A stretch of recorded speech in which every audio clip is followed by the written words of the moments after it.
ስለዘለዎ እዩ ንሱ ሃብታም ስለ ዝኾነ እንታይ እዩ ነቶም ደቁ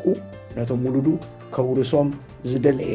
ነገር ስለ ዘለዎ እዩ ብዛዕባ እቲ ዘይርአ ዓለም ብዛዕባ እቲ መንፈሳዊ ዓለም ብእምነት ተቐቢልናዮ ኣሎ እዩ ኢልና እንነብረሉ ዘለና ብዛዕባኡ እዩ ዝዛረብ ዘሎ ክሳብ ክልተ ውርሻ ሂቦም ነቶም ደቁ ክልተ ውርሻ ሓደ ኣብዚ ምድሪ ኣብ ዝረአ ነገር ወረስቲ ክኾኑ ካልኣይ ድማ ኣብታ ትመጽእ ዓለም ኣብታ ንሱ ንጉስን ጎይታን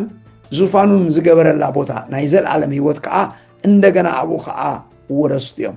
ኣብዛ ምድሪ እዚኣ ድማ ኣብዛ ሰብ ዝነብረላ ምድሪ ድማ ኣብዚኣ ከዓ ብኩሉ መገዲ ክገዝኡ ብኩሉ መገዲ ክውንኑ ብኩሉ መገዲ ኣለኒ ዝብልዎ ነገር ምንቲ ክህልዎም ኢሉ እዩ ጎይታና የሱስ እግዚኣብሔር ኣምላኽ ኣቦ ንወዱ ንጎይታና የሱስ ክርስቶስ ሂብዎ ኢልና እንዛረብ ዘለና ማለት ስለዚ ብኻልእ ቋንቋ ብኻልእ ኣዘራርባ ንኣና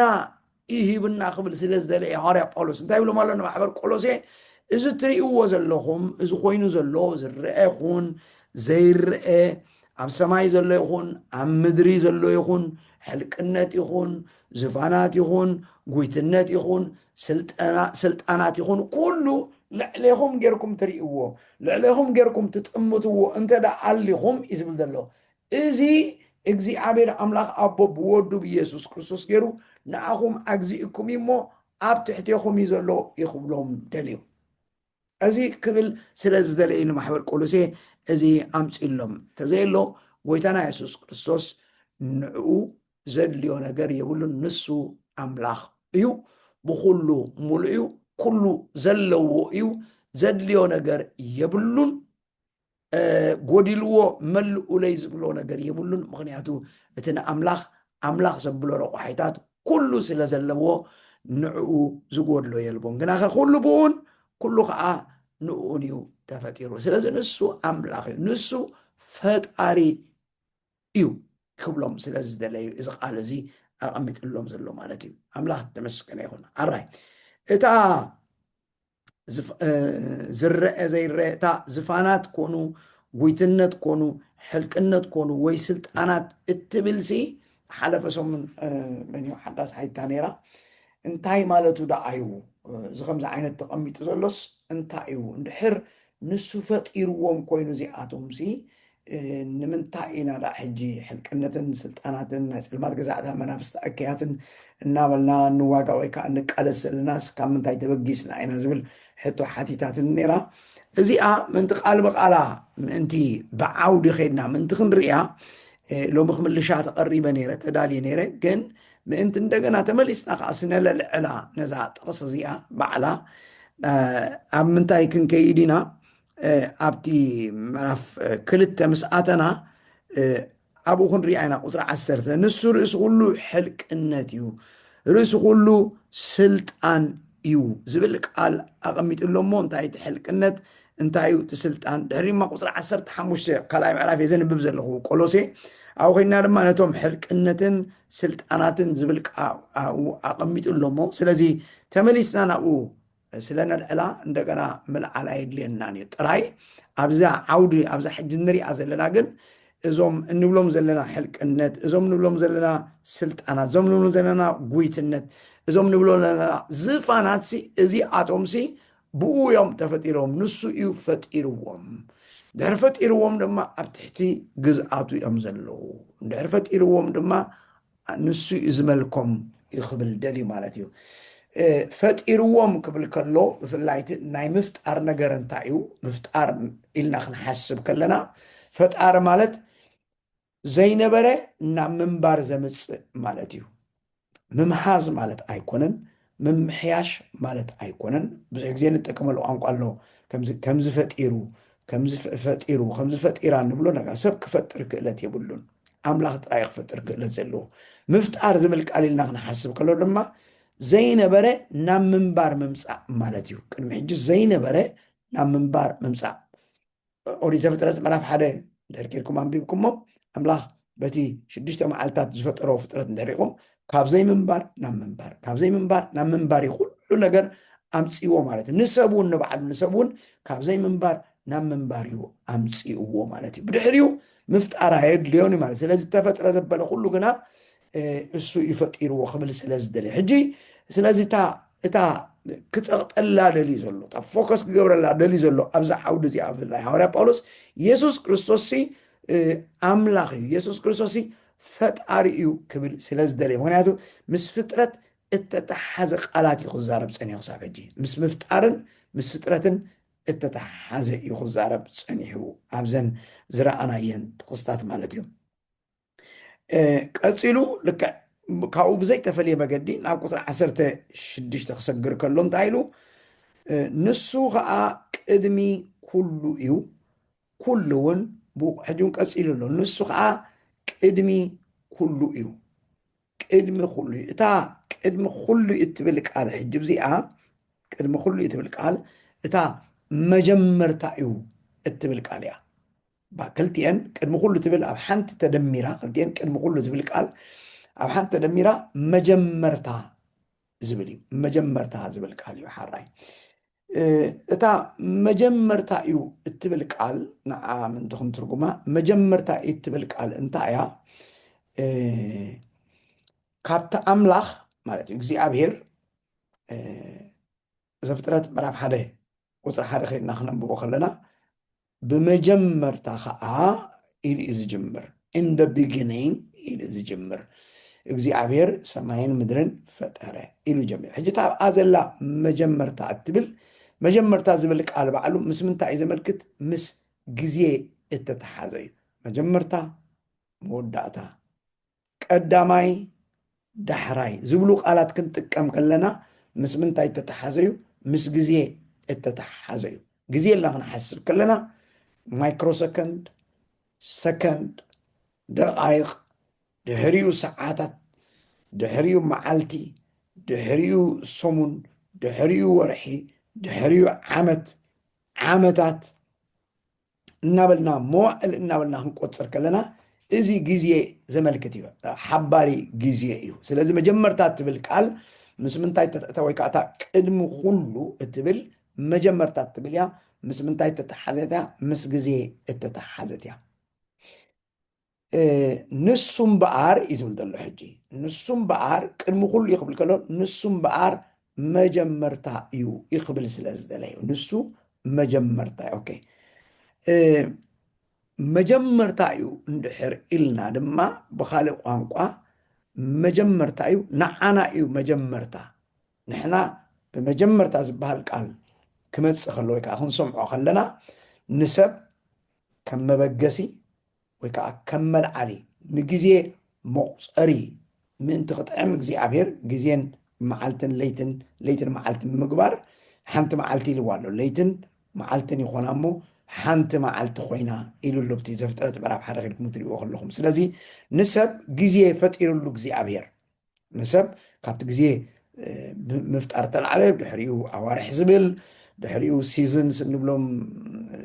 ወቅትታት ዝብሉ ካብኡ ተፈጢሮም እዚታት እዚ ንሰብ እዩ ኣብዚ ውሽጢ እዚ ግን ክንርስዖ ዘይብልና ምንቲ ኩሉ ግዜ ክንዝክሮ እግዚኣብሔር ግን ብግዜ ኣይድረትን እዩ እሱ ካብ ግዜ ወፃኢ እዩ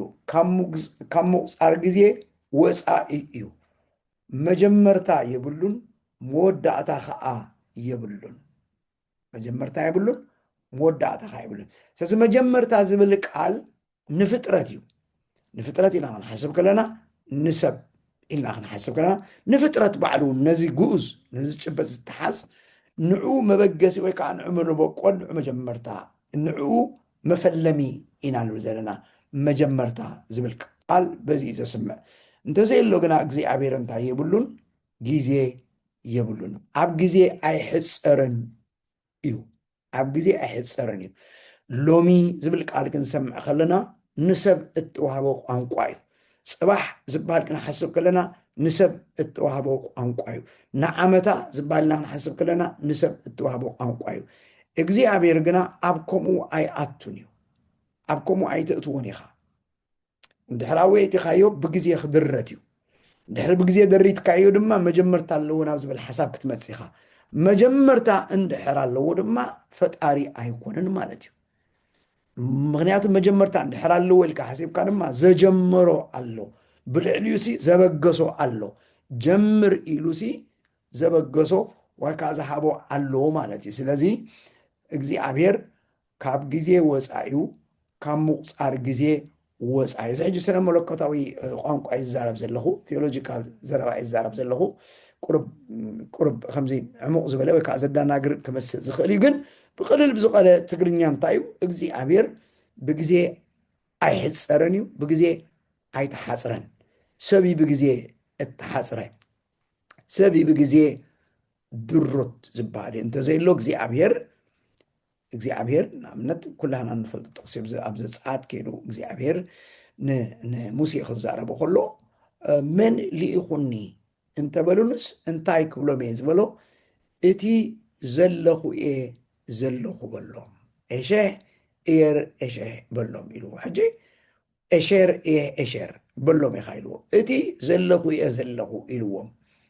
ሕጂ እዚ ንገዛእ ርእስኹም ክበሃል ከሎ ግር ዘብለካ ሽም እዩ ግር ዘብለካ ሽም እዩ ግን ክገርመኩም እግዚኣብሔር ከምኡ ኢሉ ንሙሴ ክዛረቦን እቲ ሓሳብ ድማ ወለል ኢሉ ንሙሴ ከኣትዎን ብሓደ ኮይኑ እምበሪ ሽዑ ፍዝዝ ዝበለ ጠጠም እንታይ ካ ትብል ዘለካ እስከ ድገመለይ እውን ኣይበለን እንድሕር ሰሚዕኹሞ እቲ ዘለኹ እየ ዘለኹ በሎም ኢልዎ ነቶም ህዝቢ ከይዱ ምስ ነገሮምን ከምኡ ኢሎም እቲ ዘለኹ እየ ዘለኹ ኢሉ ኢኹኩም ኢሉ ኢኽኒ ኢልዎም ንዓቶም እውን እግዚኣብሔር ሓጊዝዎም መን ኣምላኽኩም እንተደኣ ተባሂሎም እቲ ዘለኹ እየ ዘለኹ እየ ኣምላኽና እዩ ዝብል ንፈርዖን ግን ግር ኣቢልዎ ንፈርዖን ነቶም ናቱ ምስኡ ዝነበሩ ግና መን ኣምላኽኩም ኣይፈልጦን እየ ኣይርአ ኣይጭበጥ ኣይድስስ ዘለኹ እየ ዘለኹ ዝበሃል ኣምላኽሲ ኣይንፈልጥን ኢና ሰሚዕና ርኢና ኣይንፈልጥ ኢና ቃላት ስለ ዘይብል ስለዚ እቲ ዘለኹ እየ ዘለኹ ማለት ኣብ ውሽጢ ሓደ ቃል ንዓና ክርዳእና ብዝኽእል ቋንቋ ናብ ትግርኛ እንድሕር ኣምፂናዮ እንታይ ኢና ንብል ዘለና ዝነበረን ዘሎን ንዘለዓለም ዝነብርን ቃል ኢና ንጥቀም ዘለኹ እየ ዘለኹ ዝብልና ክንሓስብ ከለና ማለት እዩ ስለዚ እግዚኣብሔር ዝነበረ ዘሎ ዝመፅ እዚ እውን ምንቲ ነዝእምሮና ንኸነረዶ ኢልና ንጥቀመሉ ዓይነት ቃል እምበሪ እቲ ዘለኹ እየ ዘለኹ ማለት ኣብ ግዜ ኣይሕፀረን እየ ኣብ ግዜ ኣይድረትን እየ ንዓይ ትማል የብለይን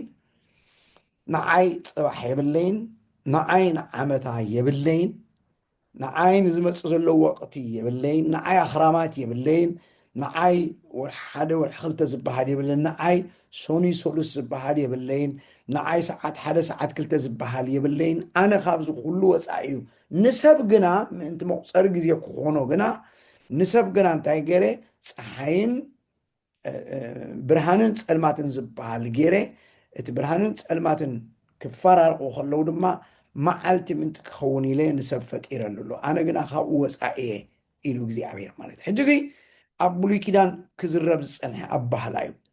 ጳውሎስ ከዓ ንየሱስ ክርስቶስ ኣምላኽ ይኽብሎ ስለ ዝደለየ እቲ ኣምላኽነቱ እቲ መለኮትነቱ ብዛዕባኡ ክገልፅ ስለ ዝደለየ እንታይ ኢልዎ ኣሎ ንሱ ከዓ ቅድሚ ኩሉ እዩ ኢልዎ ኣሎ ቅድሚ እታ መጀመርታ እዩ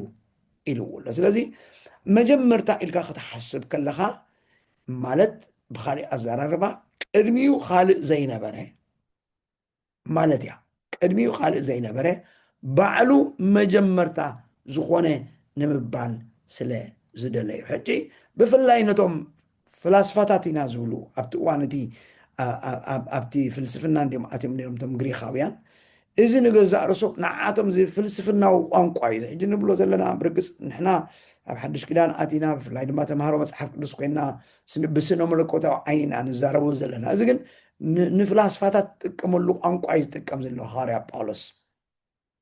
ንሱ ቅድሚ ኩሉ እዩ ክበሃል ከሎ ንዓቶም ይፅቡቕ ገይሩ ዝርድኦም ቅድሚ ኩሉ እየ ኢሉ ክዛረብ ከሎ ንዓና በዚ ሕጂ ዝብለኩም ዘለኹ ቋንቋ ብኡ ክርዳእና ዝኽእል ማለት እዩ እቶም ኣብቲ ዘበነት ዝነበሩ ተፈላሰፍቲ ዋላ ሎም ዘበን ዘለዉ ተፈላሰፍቲ ግና ክርድኦም ኢኻ በዚ ቋንቋ እዚ ጌርካ እትምጉተሎም ማለት በዚ ቋንቋ እዚ ጌርካ እትዛረቦም ማለት እዩ ንሱ እንታይ ኢልዎ ከዓ ቅድሚ ኩሉ ንሱ ከዓ መጀመርታ እዩ ክብሎ ደሊሎ ቀፂሉ ምስኣ ዘተሓዘ ከዓ ኩሉ እውን እንታይ ኮይኑ ኣሎ ብኡ ቆይሙ ኣሎ ኩሉ ሕጂ ብዛዕባ ክርስቶስ እዩ ዝዛረብ ዘሎ እቲ ብኡ ተጠቂሙሉ ዘሎ ኣብ ክንዲ ስም ይጥቀም ዘሎ ፕሮናውን ንብሎ ማለት እዩ። ስለዚ ኣብ ክንዲ ስም ይጥቀም ዘሎ ስለዚ ንሱ ዝብሎ ዘሎ ንየሱስ ክርስቶስ ኣመልኪት እዩ ዝዛረብ ዘሎ ኢየሱስ ክርስቶስ ንዑ እንታይ እዩ ዝብሎ ዘሎ ብኡ ኩሉ እንታይ ኮይኑ ኣሎ ቆይሙ ኣሎ። ቆይሙ እትብል ቃል ድማ ኣብ ዕብራውያን እውን ክንመሃር ከለና እቶም ዕብራውያን ንምሃር ዘለና ኣብ ዞባታት ሪኢኹም ኣለኹም እታ ቆይሙ እትብል ደላ እንታይ እያ ተመልክት ኩሉ ከም ዘለዎ ኮይኑ ምእንቲ ክኸይድ ኩሉ ከምቲ እተባህሎ ከምቲ ብመጀመርታ ተፈጥሮ ከምቲ ብመጀመርታ ይኹን ኢሉ እግዚኣብሔር ዝበሎ ከምኡ ኮይኑ ምእንቲ ክኸይድ ቆይሙ ዝብል ቃል ትጥቀም ማለት እዩ። ስለዚ ንፀሓይ እግዚኣብሔር ኣብዚኣኹኒ ኢልዋ ኣብታ ቦታ ኣላ ንምድሪ ኣብዛ ቦታ እዚኣኹኒ ኢልዋ ንኸዋኽብቲ ኣብቲ ዘለኹሞኹኑ ኢልዎ ኣብ ቦትኦም ኣለዉ ምንቅስቓሶም ምእታዎም ምውፅኦም ምውራዶም ምጥፍኦም ምርኣዮም ዘበሎ ኩሉ ብምሉእ እሲ እንታይ ኮይኑ ኣሎ ከምቲ ንሱ ዝበሎ ብኡ ቆይሙ ኣሎ። ብምንታይ ቆይሙ ዘሎ በቲ ንሱ ተዛረቦ ቃል በቲ ንሱ ተዛረቦ ቋንቋ በቲ ንሱ ተዛረቦ ቃል ብኡ ቆይሙ ኣሎ። ስለዚ ሕጊ ተፈጥሮ ባዕሉን እቲ ሕጊ ተፈጥሮን ቆይሙ ዘሎ እዩ ዝብሎም ዘሎ ብመን እዩ ብኢየሱስ ክርስቶስ እዩ ቆይሙ ዘሎ ማለት እዩ። እሱ ምስ በሎ ንሱ ምስ ተዛረቦ ልክ ኮይኑ ይኸይድ ኣሎ ከምኡ ኮይኑ ይቕፅል ኣሎ። እቲ ኣብ ዘፍጥረት ምዕራፍ ሓደ ኮይኑ ዘሎ ሲ ንሱ እዩ ከምኡ ኮይኑ ዘሎ ንሱ ከምኡ ኮይኑ ዝኸይድ ዘሎ። ስለዚ ሰብ ሓድሽ ነገር ኣይፈጥርን እዩ። እንታይ ደኣ ሰብ ነቲ ዛጊት ተፈጥረ ነቲ ዘሎ ተፈጢሩ ዝረኸቦ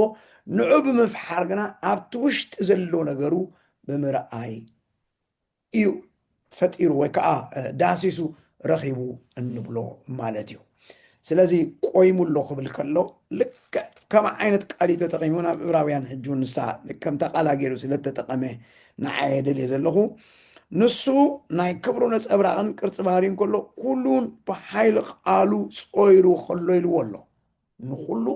ብሓይሊ ቃሉ እንታይ ገይርዎ ኣሎ ፀይርዎ ኣሎ። እቲ ቃሉ ባዕሉ ካብ ኣፉ ዝወፀ ቃልሲ ፀይርዎ ኣሎ ማለት እቲ ሕጊ ተፈጥሮሲ ከምቲ ዘለዎ ኮይኑ ንክኸይድ ገይርዎ ኣሎ። ከምቲ ዘለዎ ኮይኑ ንክነብር ከምቲ ዘለዎ ኮይኑ ንክኸይድ ሲ ከምኡ ገይርዎ ኣሎ። ስለዚ ሰብ ንሕጊ ተፈጥሮ ክግልብጦ ኣይክእልን እዩ። እንታይ ዳኣ ክገብር ዝኽእል ሰብ ነቲ ሕጊ ተፈጥሮሲ ንዑ ከም ዝሰማማዕ በቲ እግዚኣብሔር ዝሃቦ ኣእምሮ ገይሩ በቲ እግዚኣብሔር ዝሃቦ ፍልጠት ገይሩሲ ነቲ ሕጊ ተፈጥሮሲ ንጥቕሙ ከውዕሎ ነቲ ሕጊ ተፈጥሮስ ንሱ ንክጥቀመሉ ገይሩ ክገብሮ ግን እግዚኣብሔር ኣእምሮ ሂብዎ ኣሎ። እንተዘየሎ ግን ነቲ ሕጊ ተፈጥሮ ግና እንታይ ክገብሮ ኣይክእልን እዩ ክልውጦ ኣይክእልን እዩ። ምስቲ ሕጊ ተፈጥሮ ተሳንዩ ምስቲ ሕጊ ተፈጥሮ ተሰማሚዑ እዩ ዝኸይድ ማለት እዩ። ምክንያቱ ኩሉ እንታይ ኮይኑ ኣሎ ብኡ ቆይሙ ኣሎ። ኩሉ እንታይ ኮይኑ ኣሎ ብኡ ቆይሙ ኣሎ። ሓደ መዓልቲ ግና ከምቲ ኩን ኢልዎ ሕጂ ኮይንዎ ዘሎ ሓደ መዓልቲ ግና እንታይ ክብሎ እዩ ሓንቲ ቃል ክዛረብ እሞ ይኣክል ክብሎ እዩ ይኣክል ክብሎ ኣብ ራእይ ዮሃንስ ዝዛረቦ ቃል ኣሎ። እታ ሕጂ ትሪኡ እንሪኣ ዘለና ምድሪ ኩላ እንታይ ክትከውን እያ እዩ ዝብለና ጥዋዕዋዕ ክትብል እያ ካልእ ሓድሽ ሰማይን ካልእ ሓድሽ ምድርን ረኣኹ ኢልዎ ኣሎ ባዕሉ። ካልእ ሓድሽ ሰማይን ሓድሽ ምድርን ረኣኹ ኢሉ ኣሎ ዮሃንስ ማለት እዩ። ምክንያቱ ዘየለ ዘይነበረ ናብ ምንባር ክመፅእ እዩ ሽዑ ማለት እዩ። ሕጂ ንሪኦ ዘለና ጥዋዕዋዕ ክብል እዩ ብሓዊ ክሓልፍ እዩ ክመክኽ እዩ። እዚ ንሪኦ ዘለና ናብ ዘይርአ ክልወጥ እዩ ክፈፂሙ ናብ ዘይርአ ከዓ ክኣቱ እዩ ማለት እዩ። ብድሕሪኡ እንታይ ክኸውን ሓድሽ ሰማይን ሓድሽ ፍጥርን ሓዳሽ የሩሳሌምን ረኣኹ ኢሉ ኣሎ ዮሃንስ። ስለዚ ክሳዕ ሽዑ ግና ጎይታ ኢየሱስ ክርስቶስ እንታይ ገይሩ ኣሎ ማለት እዩ ንኩሉ ብቃሉ ኣቁሙ ሒዝዎ ኣሎ። ሕጂ እውን ደጊመ ዝብለኩም ዘለኹ ንምንታይ እዩ ከምዚ ምባል ኣድልይዎ ንድሕልኩምኒ ጳውሎስ ንዓና ኣይኮነን ክነግረና ንዓና ኣይኮነን ከረዳእና ንማሕበር ቆሎሴ ብርግፅ ብቆሎሴ ቢሉ ንዓና ይከረዳእና ኣውራ ግና ንማሕበር ቆሎሴ እዚ ኢየሱስ ትብልዎ እዚ ንስኹም ጎይታ ኢልኩም ተምልኽዎ እዚ ንስኹም ጎይታ ኢልኩም ዝሰዓብኩምዎ ሂወትኩም ዝሃብኩምሉ ኢየሱስ ጎይታ ኢልኩም ትእምንሉ መን ከም ምዃኑ ክነግረኩም እዩ ዝብሎም ስለዚ እንታይ ዝገብር ዘሎ ንኢየሱስ ክርስቶስ ልዕል የብል ኣሎ ንኢየሱስ ክርስቶስ ክምለኽን ንኢየሱስ ክርስቶስ ክስገደሉን እቲ ዝብሎ ነገር ዘበለ ኩሉ ኣብ ኢየሱስ ክርስቶስ ከም ተማእከለን ኣብ ኢየሱስ ክርስቶስ ፎከስ ምንቲ ክገብሩ ደሊ እዩ እዚ ዝዛረቦም ዘሎ እምበር ንዓና ኦፍኮርስ ንሕና እውን እቲ ንዖም ዝብሎ ነገር ርኢና ዘይንፈልጦ ነገር ምንቲ ክንፈልጥ እዩ ግን ኣውራ ንዓቶም ከምኡ ዘብሎም ዘሎ ግና ንኢየሱስ ክርስቶስ ንሱ ንእሽቶ ኣምላኽ እዩ ወይ ድማ ካብቲ እግዚኣብሔር ኣቦ ካብኡ ትሕት በለ ኢሎም ይርእይዎ ወይ ከዓ ይስእልዎ ስለ ዝነበሩ ኣይፋሉን ኢየሱስ ክርስቶስ ንምድሓን በቑዑ ንሱ ከዓ ኣምላኽ ክብል ስለ ዝደለየ ስለዚ ሕጂ ዘሎ ፍጥረት እውን ከይተረፈ እዩ ዘሎ እዚ ሕጂ ዘሎ ፍጥረት እውን ከይተረፈ እንታይ ኮይኑ ኣሎ ብኡ ተፈጢሩ ምፍጣር ጥራይ እውን ዘይኮነ ብኡ ከዓ እዩ ቆይሙ ዘሎ ብኡ ከዓ እዩ ቆይሙ ዘሎ ነቲ ሕጊ ናይ ተፈጥሮ ከዓ ንሱ እዩ ሰሪዕዎ ዘሎ ተፈጥሮ ድማ እቲ ንሱ ዝበላ ኮይና ትኸይድ ኣላ እቲ ንሱ ዝበላ ኮይና ትንቀሳቐስ ኣላ ከምቲ ኩሉ ግዜ ዝብለኩም እዩ ማለት እዩ እግዚኣብሔር እዚ ሕጂ ፈጢርዎ ዘሎ ፈጣጥራ ወርሒ ቦታኣ ፀሓይ ቦታኣ መሬት ኣብ ቦታኣ ተን ካልኦት ፕላኔታት ንብለን ዘይንሪአን ኣብ ቦትአን ዘይንሪኦ እኳ ከብቲ ኣብ ቦትኦም ኮይኖም ክኾኑ ንክኸዱ ዝገበረ እግዚኣብሔር ብቃሉ ከዓ ኣቂምዎ ኣሎ ኢና ንብል ዘለና ከም ገሌላ እየ ዝብለኩም ኩሉ ግዜ እውን ከምኡ ይብለኩም እዮ ከም ገሌላ መሬት ሰብ በቲ ዘለዎ ክእለት በቲ ዝረኸቦ ፍልጠት በቲ ዝረኸቦ ዓቕሚ መቸም ጠርዚ ሰማይ በፂሑ ከም ገለ ኢሉ ማለት እዩ ከም ገለ ኢሉ ነዛ መሬት ገለ ማይክሮ ሰከንድ እንድሕር ናብ ፀሓይ ገፅ ኣቕሪብዋ ንሰከንድታት እውን ክፀንሕ ኣይትኽእልን እያ ክትመክኽ እያ ካብቲ ዘላቶ እውን ንገለ ማይክሮ ሚሊሜተራት ገለ እንተላልሓ ኣቢልዋ ድማ እታ መሬትታ ክትከውን እያ ናብ በረድ ክትልወጥ እያ እዚ መታንከይ ከውን ገና ንሱ ብቃሉ ፀይርዎ ኣሎ ከምቲ ክኾኖ ዘለዎ ነገር ዘበለ ኩሉ እውን ከምኡ ኮይኑዎ ኣሎ ስለዚ ኢየሱስ ኣምላኽ እዩ ንዝብል ሓሳብ ኢየሱስ ኣምላኽ እዩ ንዝብል ኣምር ከረድኦም ስለ ዝደለየ እቲ ኢየሱስ ክርስቶስ ዝገበሮ እቲ ኢየሱስ ክርስቶስ ዝበሎ ዝኾኖ ዘበለ ነገር ኩሉ ኣቂምዎ ኣሎ ማለት እዩ ስለዚ ክሳዕ 15 16 17 ብዛዕባ እቲ ዘይርአ ዓለም ብዛዕባ እቲ መንፈሳዊ ዓለም ብእምነት ተቐቢልናዮ ኣሎ እዩ ኢልና እንነብረሉ ዘለና ብዛዕባኡ እዩ ዝዛረብ ዘሎ ክሳብ ሕጂ ብዛዕባኡ ጥራይ እዩ ዝዛረብ ዘሎ ሕጂ ነዚ እውን ኦፍኮርስ መንፈስ ቅዱስ ሓጊዝዎም ኣሎ ኢለ ዝኣምን ነዚ ንክርድዎ ነዚ ሓሳብ ንክርድዎ እውን መንፈስ ቅዱስ ሓጊዝዎም ኣሎ እዩ ዝኣምን ተረድኡ እንተዘይሎ ንምርድእ እውን ኣዝዩ ከመይ ኢላ እዛ ምድሪ ከምዚ ኢላ ቆይማ ዘላ ከመይ እዛ ፀሓይ ከምዚ ኢላ ኮይና ከምዚ ዘይከውን ዝብል ተላ ኮይነ በዛ ቃል እዚኣ ገይሩ እዩ ዝምልሸሎም ንሱ እንታይ ገይርዎ ኣሎ ንኩሉ ብቃሉ ፀይርዎ ኣሎ ንሱ ብቃሉ ፀይርዎ ኣሎ ብኡን ቆይሙ ኣሎ ኢሉ ኣሎ ካብ 18 ጀሚሩን 18 ብፍላይ 18 ድማ ምስ ምንታይ ከተሓዞ ክጅምር እዩ ኢየሱስ ክርስቶስን እታ ማሕበሩን ዘለዎ ኢየሱስ ክርስቶስን ቤተ ክርስቲያንን ዘለዎ ርክብ ከዓ ከርዮም እዩ መጀመርታ ክሳብ ሕጂ ዝረኣናዮ ኢየሱስ ክርስቶስን እቲ ፍጥረት እንብሎ እቲ ግኡዝ እንብሎ ዝረአ ይኹን እቲ ዘይረአ ይኹን እንብሎ ዘበለ ኩሉ ንሱ ከም ዝፈጠሮ ንሱ ከም ዝደኮኖ ብቃሉ ከም ዝፈጠሮ ምፍጣር ጥራይ እውን ዘይኮነ ብቃሉ ኣቂምዎ ከም ዘሎ ብኡ ክዛረብ ዝመረ ሕጂ ቁርብ ናብ ምርዳእ ቁርብ ናብ ሓሳቦም ቁርብ ናብቲ ዝፈልጥዎ ነገር ከምፅኦም ደልዩ ከዓ ምስ ማሕበሩ ዘለዎ ርክብ ኣምፂዎ ኣሎ ቁፅሪ 18 እንታይ ኢልዎም ንሱ ክሳብ ሕጂ ረኣይዎ ኢኹም ንሱ እናበለ ይጥቀም ዘሎ ፕሮናውን ንብሎ ተካ እስም ገይሩ ይጥቀም ዘሎ ክሳብ ሕጂ ንሱ ኢልዎ ኣሎ ሕጂ እውን ጎይታና የሱስ ክርስቶስ እዩ ንሱ ነቲ ስጋኡ ድማ ርእሱ እዩ ማለት ንማሕበር ማለት እዩ። እታ ማለት ብለይ ትርጉማ እዩ ዘሎ ማለት እንታይ እዩ ዝብል ዘሎ ንማሕበር ብኩሉ ነገር ቀዳማይ ምንቲ ክኸውንሲ ንሱ መጀመርታ እውን ካብ ምዉታት እውን በኹሪ እዩ። እታ በኹሪ ትብል ሕጂ ንመፅኣላ እንትርጉማ ኢና ብርግፅ ምስታ ብላዕሊ ዘላ በኹሪ በኹሪ ምዉታት ኢልዎ ኣሎ ኣብቲ ከዓ በኹሪ ፍጥረት ኢልዎ ኣሎ ምስኣ ትተሓዝ ወይ ከዓ ምስኣ ትቀረብ ቃና ግን ዘሊለ ናብኣ ይከኣቱን እየ ቅድሚ ናብኣ ምእታወይ ግና ንሱ ድማ ነቲ ስጋኡ ድማ ርእሱ እዩ። ስጋኡ ዝብላ ዘሎ ሕጂ እታ ማሕበር እያ፣ እታ ኣካሉ እያ፣ እታ ቤተ ክርስትያን እያ። እሳ እውን ሕጂ ትጭበጥ ኣይኮነት፣ ትድእሰስ ኣይኮነት፣ ትተሓዝ እውን ኣይኮነትን። ንዓ ግና እንታይ እዩ ርእሳ እዩ። ንዓ እንታይ እዩ ርእሳ እዩ። ብኩሉ ነገር ቀዳማይ ምእንቲ ክኸውን ብኩሉ ነገር እታ ቀዳማይ ዝብሎ ዘሎ ሕጂ ድማ ቀዳማይ ክበሃል ከሎ ፕሮኢሚነንት ማለት ኣውራ ክኸውን እታ ቀዳማይ ትብል ዘላ መስርዕ ናይ ኣቃውማ ዘይኮነሲ ስታተስ እያ ተመልክት፣ ንሱ ዘለዎ ቦታ እያ ተመልክት፣ ንሱ ቆይሙሉ ዘሎ ቦታ እያ እተመልክት። ስለዚ ንሱ ድማ ንሱ ነቲ ስጋኡ እንታይ ድማ ርእሱ እዩ ይብል ኣሎ። ሕጂ ከምዚ ቁርብ ኣድቅቕ ኣቢልካ ከተንብበ ኣለካ ስጉ ይብል ኣሎ ርእሱ ከዓ ይብሎ እንታይ ይክብለል እዩ። ኣብዚ ሕጂ እታ ስጋኡ ዝብላ ዘሎ ኣብ ካልእ ድማ ኣካል ዝብላ ዘሎ ነታ ማሕበር ማለት እዩ፣ ንቤተ ክርስትያን ማለት እዩ፣ ንማሕበር ኣምላኽ ማለት እዩ። እዛ ብዘላ ማሕበር ኣየነይቲ ማሕበር እያ? እዛ ብዘላ ማሕበር ኣየነይቲ እያ ኢልና እንድሕር ርኢና እያ ርእሳ እዩ እንብሎ ወይ ከዓ ኣውራኣ እዩ እንብሎ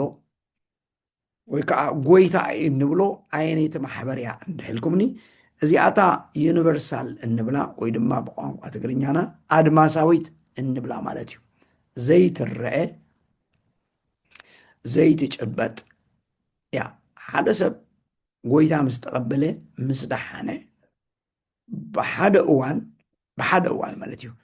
ኣውቶማቲካሊ ባይ ዲፎልት እንታይ ይኸውን ማለት እዩ ኣካል ናይዛ ማሕበር እዚኣ እዩ ዝኸውን፣ ክፍሊ ናይዛ ማሕበር እዚኣ እዩ ዝኸውን፣ ወይ ድማ ወዲ ማሕበር ናይዛ ማሕበር እዩ ዝኸውን ማለት እዩ። ኣውቶማቲካሊ ንምዝጋብ ዘየድልዮ ሽዑሽሙ ኣብ ናይ ህይወት መዝገብ ምስ ተመዝገበ ማለት ናይ ህይወት መዝገብ እንታይ ዝሓዘ እዩ እቲ መዝገብ እንድሕልኩምኒ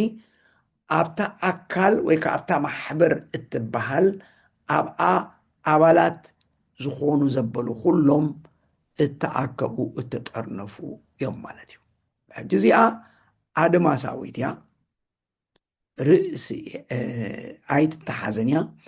ኣይትጭበጥን እያ፣ ኣይትድሰስን እያ። ብቋንቋ እንግሊዝ ዩኒቨርሳል እንብላ ማለት እዩ። እዚኣ ማለት ኣብ ኩሉ ዘበናት ዝደሓኑ ኣመንቲ ካብ ኩሉ ቋንቋ ካብ ኩሉ ዓሌት ካብ ኩሉ ነገድ ጎይታ ኢየሱስ ክርስቶስ ተመሊሱ ምስ መፀ ድማ ዝወስዳ ማሕበር እያ። እዚኣ ቤተ ክርስትያን ኤርትራ ኣይኮነትን፣ ቤተ ክርስትያን ኢትዮጵያ ኣይኮነትን፣ ቤተ ክርስትያን ኖርዌይ ኣይኮነትን፣ ቤተ ክርስትያን ዴንማርክ ኣይኮነትን። እዚኣ ግና እታ ዩኒቨርሳል እንብላ ኩሎም ኣመንቲ ኣብ ኩሉ ዘበናት ኢየሱስ ክርስቶስ ምስ ተንስአ ኣትሒዙ ተንሲኡ ንሰማይ ከይዱ ውህበት ምስ ሃበ ኣትሒዙ ሽዑት ተወልደት ማሕበር ንሱ ተመሊሱ ክሳዕ ዝመፅእ ድማ ኣብኣ ዘለው ኣብኣ ዝፅምበሩ ኣብኣ ኣካል ዝኾኑ ደቂ ማሕበራ ዝኾኑ ማለት እዩ። ስለዚ ኣብዚ ውሽጢ ክገርመኩም ብቤተ እምነት ወይ ከዓ ብዴኖሚኔሽን ምፍልላይ የብላን። ኣብዛ እንብላ ዘለና ኣድማሳዊት ማሕበር ብዓሌት ኣይትፍለን እያ፣ ብቋንቋ ኣይትፍለን እያ፣ ብዶባት ኣይትፍለን እያ። እዚኣ ግና እታ ኢየሱስ ክርስቶስ ተመሊሱ ምስ መፃ መርዓተይ እዩ ዝብላ ናተይ እዩ ዝብላ ርእሳ ዝኾነ ወናኒኣ ዝኾነ ጎይታኣ ዝኾነ ማሕበር ብዛዕባኣ እዩ ዝዛረብ ዘሎ ማለት እዩ። ስለዚ እዛ ማሕበር እዚኣ ኣብ ገጽ ምድሪ ዘለዉ ብስሙ ንዝኣመኑ ኩሎም ዝደሓኑ ኩሎም ኣባላታ ዝኾኑላ ማለት እዩ። ስለዚ ኣብዚ መለለይኦም እንታይ እዮም? ኣብ ራእይ ዮሃንስ ኣለና እንታይ ዝብል እዚኣቶም መን እዮም ምስ በልዎም እዚኣቶም እቲ ክዳውንቶም ብደም እቲ ገንሸል ዘጻዕደው እዮም ዝብል ቃል ተጠቒሙ ኣሎ። እዚኣቶም ክዳውንቶም ብደም እቲ ገንሸል ዘጽረዩ ዘንጹ እዮም፣ ኣብ ኩሉ ዘበናት ዝደሓኑ እዮም። ካብ ኩሉ ዓሌት፣ ካብ ኩሉ ቋንቋ፣ ካብ ኩሉ ነገድ ተኣኪቦም ተሓሪድካ ብደምካ ንእግዚአብሔር ኣምላኽ ኣቦኻ መንግሥትን ካህናትን ኮይንኻ ኢሎም ዘምልኽዎ እዩ። እዚኣቶም ኣብቲ ድራር መርዓ ዝብሎ ኣብ ራእይ ዮሃንስ ድራር መርዓ ዝብሎ እንታይ ክኸውን ድሕልኩምኒ ኢየሱስ ክርስቶስ መርዓቱ እታ ቤተ ክርስቲያን ምስ ተወስደት ምስ ተቖልበት ንሰማይ ምስ ከደት ንሱ መርዓዊኣ ኮይኑ ዕጣር ዘይብላ ኣብረ ዘይብላ ኣበሳ ዘይብላ ምንትኸውን ርእሲኡ በጃ ዝሃበላ ደሙ ዘፍሰሰላ ብደሙ ዝዓደጋ ናተይ እዩ ዝብላ ማሕበር እያ። ስለዚ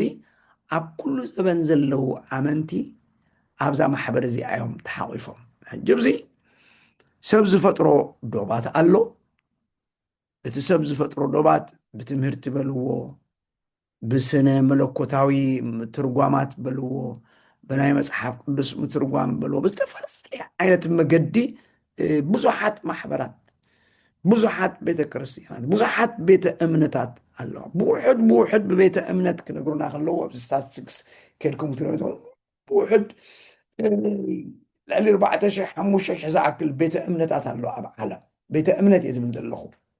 ቤተ ክርስቲያን ኣይኮንኩም ዘለኹ፣ ቤተ እምነታት እየ ዝብለኩም ዘለኹ።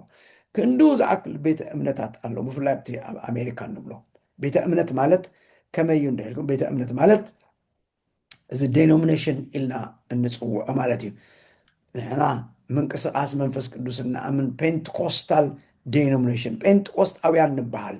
እዚኦም ብመልኣት መንፈስ ቅዱስ እናኣምን ዴኖሚኔሽን ኢና ንበሃል። ሉተራውያን ዝበሃሉ ርእሶም ዝኸኣሉ ዴኖሚኔሽን ኣለዉ። ወንጌላዊት ዝበሃሉ ርእሶም ዝኸኣሉ ዴኖሚኔሽን እዮም። ኦርቶዶክሳዊት ቤተክርስቲያን ርእሳ ዝኸኣለት ዴኖሚኔሽን እያ። ካቶሊካዊት ቤተክርስቲያን ርእሳ ዝኸኣለት ዴኖሚኔሽን እያ። ኣብ ኩሉ ዘበናት ዘለዉ እተፈላለዩ ዘለዉ ነዚኦም ኩሎም ግና ነዞም ዴኖሚኔሽን ግና እጅ እግዚኣብሔር ብዴኖሚኔሽን ኣይኮነን ዝፈልጣ ንቤተ ክርስቲያን ጎይታ ኢየሱስ ክርስቶስ ሂወቱ ዝሃበላ ብመን እዩ እንድሕልኩምኒ ብዴኖሚኔሽን ክብል ከለኹ ቤተ እምነት ማለት እዩ። ብኡ ይኮነን ዝፈልጣ እንታይ ደኣ እዩ? ብኡ ኣሚኖም ዝደሓኑ ብስሙ ኣሚኖም ዝደሓኑ ዘበሉ ኩሎም ኣባላት ናይዛ እሱ ርእሳ ዝኾነት ማሕበር እዮም ማለት እዩ። ብሓፂሩ ኣባላት ናይዛ ንሱ ርእሳ ዝኾነ ማሕበር እዮም። ካበየናይ ቤተ እምነት ምዃኖም ዘይገድስ መለለይኦም ግና እንታይ እዩ? ብጎይታ ብኢየሱስ ክርስቶስ ዝርከብ በቲ ኣብ መስቀል እተገብረ ምድሓን፣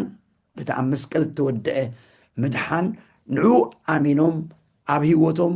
ንሱ ብግሎም ብብሕቶም ብውልቆም ጎይታ ኢኻ ዝበሉ ዝኣመኑ ዘበሉ ኩሎም እተጠርነፉላ ማሕበር እተጠርነፉላ ቤተ ክርስቲያን እያ እዛ እንብላ ዘለና ማሕበር ማለት እዚ ኣብ ዝተቐሚጣ ዘላ እንብላ እዛ ስጋኡ ኢልዋ ዘሎ ሐዋርያ ጳውሎስ ስጋኡ ኢልዋ ዘሎ ርእሳ እዩ ኢልዋ ዘሎ ነዛ ማሕበር እዚኣ። ስለዚ ርእሲ ኢልና ክንዛረብ ከለና ርእሲ ሻሎም ቤተ ክርስቲያን ኣይኮንናን ንዛረብ ዘለና፣ ርእሲ ጴንኤል ቤተ ክርስቲያን ትሮንድሃይም ኣይኮንናን ንዛረብ ዘለና፣ ርእሲ ሰማርያ ቤተ ክርስቲያን ኣብ ሽን ዘላ ፖርሽግሩን ዘላ ኣይኮንናን ንዛረብ ዘለና፣ ወይ ርእሲ ቤርያ ቤተ ክርስቲያን ኣብ በርገን ኣይኮንናን ንዛረብ። ኮታ ኣብ ኖርዌይ ዘለዋ ዝረኩሕ ዘለኹ ቤትኤል ዘላ ለንደን ኣይኮንናን፣ ቃለ ህይወት ኣብ ኤርትራ ሙሉ ወንጌል ኣብ ኣስመራ ኣይኮንናን ንዛረብ ዘለና። ኣብ ኩሉ ዘበን ኣብ ኩሉ ቦታ ኣብ ኩሉ ገጽ ምድሪ ብኢየሱስ ክርስቶስ ኣሚኖም ዝደሓኑ ኣባላት ዝኾኑ ማለት። ስለዚ ሓደ ሰብ ጎይታ ቀበል ከሎ ሽዑን ሽሙ ኣብ ህይወት መዝገብ ይጽሓፍ ክንብል ከለና እቲ መዝገብ ህይወት ድማ ሽም ዝርዝር ናይቶም ኣብ ኩሉ ዘመናት ዝኣመኑ ዝደሓኑ ብጎይታ ኢየሱስ ክርስቶስ ኣሚኖም ዝደሓኑ ዘበሉ ኩሎም ሽሞም ዝጽሓፍሉ። ስለዚ ጎይታ ኢየሱስ ክርስቶስ ርእሳ እዩ ክብል እዩ ደልዩ። ንማሕበር ብኩሉ ነገር ቀዳማይ ምእንቲ ክኸውን እንታይ ኮይኑሎ? ብኩሉ ነገር ቀዳማይ ምእንቲ ክኸውን ንሱ መጀመርታ እዩ፣ ካብ ምውታት ከዓ በኽሪ እዩ። ንሱ መጀመርታ እዩ። እታ ሕጂ እውን እታ መጀመርታ ትብል ቃሉን ሕጂ ኣብዚኣ መፅያ ማሕበር እትበሃል ወይ ድማ ቤተ ክርስቲያን እትበሃል ከላ እትበሃል ሓሳብ ክትመፅእ ከላሲ መጀመርታ መን እዩ ዝመፅእ? ኢየሱስ ክርስቶስ እዩ ዝመፅእ ክብል ይደልዩ። እቲ ቤተ ክርስቲያን ዝበሃል እዛ ሕጂ ብላ ክብላ ፀናሕታ ኣድማሳዊት ማሕበር ኣምላኽ ዝበሃል ሓሳብ ክመፅእ ከሎሲ ኢየሱስ ክርስቶስ እዩ መጀመርታኣ፣ ኢየሱስ ክርስቶስ እዩ ኣውራኣ፣ ኢየሱስ ክርስቶስ እዩ ቀዳማያ፣ ኢየሱስ ክርስቶስ እዩ ርእሳ ዝብል ሓሳብ እዩ ከምፅእ ደልዩ ማለት እዩ። ሐዋርያ ጳውሎስ ቃል ዝጥቀም ዘሎ ስለዚ ርእሲ ወይ ከዓ ቀዳማይ ወይ ከዓ ኣውራ ኢሉ ክጥቀም ከሎ በዚ መገዲ እዩ ንሱ መጀመርታ ምንንቲ ክኸውን ክብሎ ዘሎ ንሱ እዩ። ስለዚ ቤተክርስቲያን ኢልና ክንሓስብ ከለና ማሕበር ኣምላኽ ኢልና ክንሓስብ ከለና ኩሉ ግዜ ንኢየሱስ ክርስቶስ ኢና እንረኩሕ። ምክንያቱ ኣብ ምዕራፍ 17 ወንጌል ማቴዎስ እውን እቶም ደቂ መዛሙርቱ ክዛረቡ ከሎ ንማሕበረይ ዝበላ ነዛ ማሕበር እዚኣ ንማሕበረይ ኣብዚ ቀውሒ እዚኣ እዩ ዝበላ ነዛ ቤተክርስቲያን ኢለ ዝዛረበ ዘላ ዘለኹ ንዓዩ ተዛሪብላ ማለት እዩ። በዚ መልክዕ እዚ እዩ ኣቐሚጥዋ ዘሎ ማለት እዩ። ስለዚ ንሱ መጀመርታ ይኽብል ከሎ ምስ ቤተክርስቲያን ኣተሓሒዙ ናይ ምፍላም ወይ ከዓ ናይ ምብጋስ ወይ ከዓ ናይ ምጅማር ቤተክርስቲያን ኢልካ ናይ ምሕሳብ ሓሳብ ክመፅእ ከሎሲ መጀመርታ ክመፅእ ዘለዎ መን እዩ? ኢየሱስ ክርስቶስ እዩ። ኢየሱስ እንድሕር ዘየሎ ማሕበር የላን ይኽብለል እዩ። ማሕበር ዘላ ድማ ኢየሱስ ክርስቶስ ስለ ዘሎ እዩ። ምክንያቱ ንሱ ብፃዕሪ እዩ ወሊድዋ፣ ንሱ ኣብ መስቀል እዩ ወሊድዋ። ማሕበረይ ኢሉ ህይወቱ ዝሃበላ ድማ ንዓኣ እዩ። ብኻሊእ ኣዘራርባ ንነብሱ ወከፍ ኣብታ ማሕበርቲ እያ ንዘለዉ ዘበሉ ኩሎም ህይወቱ ሂቡ ኣሎ። ብደሞ ዓዲጎም ኣሎ፣ በጃ ገይሩ ዓዲጎም ኣሎ፣ ናብኣኻ እትዮም ኣሎ፣ ናብታ መንግስቱ ኢልዋ ኣሎ። ብላዕሊ ብሓለ ዝሓለፈ ሰሙን ሪኢና ኣለና ናብ መንግስቲ ፍቁር ወዱ ናእተወና ዝበላ ኣብዚ ብኻሊእ ቋንቋ እዛ ቃል እዚኣ እዛ ኣብዚ ዘላ ማሕበርና ዘለና መንግስቱ እተገልፀላ ኣካል እያ። ንሱ ንጉስ ምዃኑ ንሱ ጎይታ ምዃኑ ርእሱ ዝገለፀላ ማሕበር እያ እዛ ማሕበረይ ኢሉ ዝተዛረባ። ኣብዚ እውን ርእሳ ንዓኣ እዩ ኢሉ ከዓ ዝዛረበላ ዘሎ ማለት እዩ። እግዚኣብሔር ዝተመስገነ ይኹን። ከም ፍቓድ ጎይታ ዝመፅእ ዘሎ ሰሙን እታ እንታይ ትብል ዘላ ክንርኢና እታ በኹሪ ምዉታት እዩ። ካብ ምዉታት እውን በኹሪ እዩ ዝብል ቃል ተጠቒሙሎ እንታይ ማለት እዩ? ካብ ምዉታት በኹሪ እዩ። ካብ ምዉታት ቀዳማይ ዘበለሉስ እንታይ? ኣብ ላዕሊ በኹሪ ኩሉ ፍጥረት ኢልዎ፣ ኣብዚ ከዓ በኹሪ ምዉታት ኢልዎ ኣሎ ዘሎ እሞ ምስ ምንታይ እዚኣ ከዓ ኣተሓሒዝዋ ትብል ሓሳብ ድማ ዝመፅእ ዘሎ ሰሙን ፍቓድ ጎይታ ክንሪአ ኢና። እግዚኣብሔር ይባርኩም። ንሎሚ ዘለና ሓሳብ